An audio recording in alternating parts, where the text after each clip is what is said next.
ಅಧ್ಯಾಯ 25.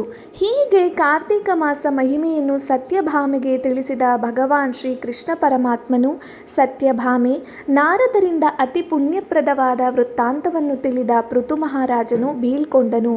ಆದುದರಿಂದಲೇ ನನಗೆ ಕಾರ್ತೀಕ ವ್ರತ, ಏಕಾದಶಿ ವ್ರತ ಹಾಗೂ ದ್ವಾರಕೆ ಅತ್ಯಂತ ಪ್ರೀತಿಕರವಾಗಿದೆ.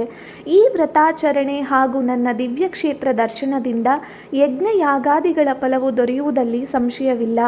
ಶ್ರೀಕೃಷ್ಣ ಪರಮಾತ್ಮನ ವದನಾರವಿಂದದಿಂದ ಈ ವಿಷಯಗಳನ್ನು ತಿಳಿದ ಸತ್ಯಭಾಮೆಯು, ಸ್ವಾಮಿ, ಧರ್ಮದತ್ತನ ಪುಣ್ಯ ವಿಶೇಷದಿಂದ ಕಲಹೆಗೆ ಮೋಕ್ಷ ಪ್ರಾಪ್ತಿಯಾಯಿತು. ಕಾರ್ತೀಕ ಸ್ನಾನದಿಂದ ಅನೇಕರಿಗೆ ಸದ್ಗತಿ ದೊರೆಯಿತು. ಆದರೂ ಜನರು ಪಾಪ ಮಾಡುವುದೇಕೆ ಎಂದಳು. ಪಾಪ ಪುಣ್ಯ ವಿಭಾಗ. ಶ್ರೀ ಕೃಷ್ಣ ಪರಮಾತ್ಮನು ಸತ್ಯಭಾಮೆಗೆ ಹೀಗೆಂದನು. ಕೃತಯುಗದಲ್ಲಿ ಮಾಡಿದ ಪಾಪ ಪುಣ್ಯಗಳು ದೇಶಕ್ಕೆ ತಟ್ಟುತ್ತವೆ. ತ್ರೇತಾಯುಗದಲ್ಲಿ ಮಾಡಿದ ಪಾಪ ಪುಣ್ಯಗಳು ತಾವು ವಾಸಿಸುವ ಗ್ರಾಮದ ಮೇಲೆ ಪರಿಣಾಮ ಬೀರುತ್ತವೆ. ದ್ವಾಪರ ಯುಗದಲ್ಲಿ ಅವರವರ ವಂಶವನ್ನು ಇವು ತಟ್ಟುತ್ತವೆ. ಆದರೆ ಕಲಿಯುಗದಲ್ಲಿ ಮಾಡಿದ ಪಾಪ ಪುಣ್ಯಗಳು ಕೇವಲ ಅವರವರಿಗೆ ಮಾತ್ರ ತಟ್ಟುತ್ತವೆ.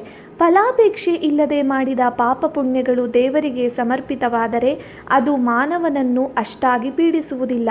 ವೇದಾಧ್ಯಯನ, ಯಜ್ಞ ಹೋಮಗಳ ಆಚರಣೆ, ಪಂಕ್ತಿ ಭೋಜನ ಇವುಗಳಿಂದ ಬರುವ ಪುಣ್ಯ ಪಾಪಗಳ ಕಾಲು ಭಾಗ ಕರ್ತನಿಗೆ ತಲುಪುವವು.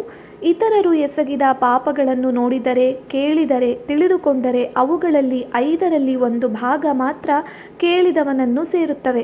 ಪರನಿಂದೆ, ಅಹಂಕಾರದಿಂದ ಅವಹೇಳನ ಮಾಡುವುದು, ಕೆಟ್ಟ ಭಾಷೆ, ಇತರರಲ್ಲಿ ಜಗಳ ತಂದಿಡುವುದು, ಈ ಎಲ್ಲ ಕೆಲಸಗಳನ್ನು ಮಾಡುವವರು ಅವರ ಪಾಪಗಳನ್ನು ತಾವು ಅಂಟಿಸಿಕೊಂಡು ತಮ್ಮ ಪುಣ್ಯಗಳನ್ನು ಧಾರೆ ಎರೆದು ಕೊಟ್ಟಂತಾಗುತ್ತದೆ.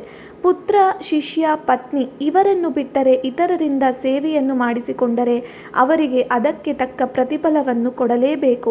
ಹಾಗೆ ಕೊಡದಿದ್ದರೆ ತಮ್ಮ ಪುಣ್ಯವನ್ನು ಅವರಿಗೆ ಕೊಡಬೇಕಾಗುತ್ತದೆ. ಪಂಕ್ತಿ ಭೋಜನದಲ್ಲಿ ಯಾವ ಲೋಪವಾದರೂ ಆ ಲೋಪ ಯಾರಿಗೆ ಆಗಿದೆಯೋ ಅವರು ಯಜಮಾನನ ಪುಣ್ಯದ 6ನೆಯ 1 ಭಾಗವನ್ನು ಪಡೆಯುತ್ತಾರೆ. ಸ್ನಾನ, ಸಂಧ್ಯಾ ವಂದನೆಗಳನ್ನು ಮಾಡುವಾಗ ಇತರರನ್ನು ಮುಟ್ಟಿದರೆ, ಮಾತನಾಡಿಸಿದರೆ ಅವರು ತಮ್ಮ ಪುಣ್ಯದಲ್ಲಿ 6ನೆಯ 1 ಭಾಗ ಅವರಿಗೆ ಕೊಟ್ಟಂತಾಗುತ್ತದೆ. ಯಾಚನೆ ಮಾಡಿ ಬಂದ ಹಣದಲ್ಲಿ ಮಾಡಿದ ಸತ್ಕಾರಗಳ ಫಲಗಳು ಆ ಹಣ ಕೊಟ್ಟವನಿಗೆ ಸಲ್ಲುತ್ತದೆ. ಆ ಕರ್ಮ ಮಾಡಿದವನಿಗೆ ಕರ್ಮಫಲ ಮಾತ್ರ ಸಿಗುತ್ತವೆ. ಆದರೆ ಕಳ್ಳತನ ಮಾಡಿದ ಹಣದಲ್ಲಿ ಪುಣ್ಯಕರ್ಮಗಳನ್ನು ಮಾಡಿದರೆ ಆ ಪುಣ್ಯವು ಪೂರ್ತಿಯಾಗಿ ಆ ಹಣದ ಯಜಮಾನನಿಗೆ ಸೇರುತ್ತದೆ. ಸಾಲ ಮಾಡಿ ತೀರಿಸದೆ ಸತ್ತವರ ಪುಣ್ಯಗಳಲ್ಲಿ ಸಾಲಕ್ಕೆ ತಕ್ಕ ಪುಣ್ಯವು ಸಾಲ ಕೊಟ್ಟವನಿಗೆ ಸಲ್ಲುತ್ತದೆ. ಪಾಪವಾಗಲಿ ಪುಣ್ಯವಾಗಲಿ ಇಂತಹ ಕೆಲಸಗಳನ್ನು ಮಾಡಬೇಕೆಂದು ಸಂಕಲ್ಪಿಸಿದರೆ ಆ ಕೆಲಸಕ್ಕೆ ಸಹಾಯ ಮಾಡಿದವರು, ಪ್ರೋತ್ಸಾಹಿಸುವವರು ಇವರುಗಳಿಗೆ ತಲಾ 6ನೆಯ 1 ಭಾಗ ಫಲವೂ ಸಿಗುತ್ತದೆ. ಯಾವ ಸ್ತ್ರೀಯು ಪತಿಭಕ್ತಿಯಿಂದ ನಿತ್ಯವೂ ತನ್ನ ಪತಿಯನ್ನು ಸಂತೋಷಪಡಿಸುವಳೋ ಆಕೆಯು ತನ್ನ ಪತಿಯು ಪಡೆದ ಪುಣ್ಯದಲ್ಲಿ ಅರ್ಧ ಭಾಗವನ್ನು ಪಡೆಯುತ್ತಾಳೆ.